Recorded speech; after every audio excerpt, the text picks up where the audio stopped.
செங்கோட்டையன் கட்சி பொறுப்பிலிருந்து நீக்கப்பட்டதை அடுத்து எடப்பாடி பழனிசாமியின் ஆதரவாளர்கள் கொண்டாட்டத்தில் ஈடுபட்டு வருகிறார்கள்.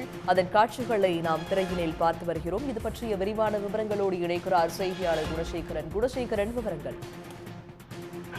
அதிமுகவில் பிரிந்து சென்றவர்களை ஒன்றிணைக்க வேண்டும், 10 நாட்கள் கெடு விதிப்பதாக நேற்று செங்கோட்டையன் அறிவித்திருந்த நிலையில் இன்று அதிரடியாக கட்சியினுடைய பதவிகளில் இருந்து அவரை நீக்கம் செய்து அக்கட்சியினுடைய பொதுச் செயலாளர் எடப்பாடி பழனிசாமி உத்தரவிட்டிருந்தார்.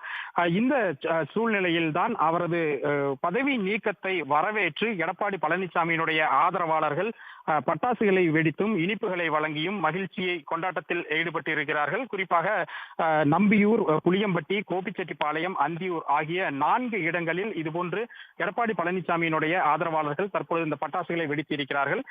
கோபிச்செட்டிப்பாளையம் பேருந்து நிலையம் முன்பாக பட்டாசுகளை வெடித்தும் பொதுமக்களுக்கு இனிப்புகளை வழங்கியும் மகிழ்ச்சியை தெரிவித்தனர். அதே போன்று அந்தியூரில் தவிட்டுப்பாளையம் மார்க்கெட் பகுதி மற்றும் ஜிஹெச் கார்னர் ஆகிய பகுதிகளிலும் இதே போன்று எடப்பாடி பழனிசாமியினுடைய ஆதரவாளர்கள் அங்கு பட்டாசுகளை வெடித்தும் அவருக்கு ஆதரவாக முழக்கங்களை எழுப்பியும் தங்களுடைய மகிழ்ச்சியை வெளிப்படுத்தி இருக்கிறார்கள். இதே போன்றுதான் நம்பியூர் மற்றும் புளியம்பட்டி பகுதிகளிலும் எடப்பாடி பழனிசாமியினுடைய ஆதரவாளர்கள் தற்பொழுது இந்த மகிழ்ச்சியான ஒரு கொண்டாட்டத்தில் ஈடுபட்டிருக்கிறார்கள். ஏற்கனவே இந்த கோபிச்செட்டிப்பாளையம் பகுதியில் கே.ஏ. செங்கோட்டையனுக்கு எதிராக எடப்பாடி பழனிசாமி நேரடியாக சில ஆதரவாளர்களை இங்கு நியமித்திருந்தார். அதுதான் முதலில் கே.ஏ. செங்கோட்டையனை கோபப்படுத்தி அவருக்கு எதிரான மன அதிருப்தியை ஏற்படுத்தி இருந்தது. தற்பொழுது அந்த ஆதரவாளர்கள் தான் இந்த பட்டாசுகளை வெடித்து ஆதரவு எடப்பாடி பழனிசாமியினுடைய நடவடிக்கையை வரவேற்று ஆதரவு தெரிவித்திருப்பதாக கூறப்படுகிறது.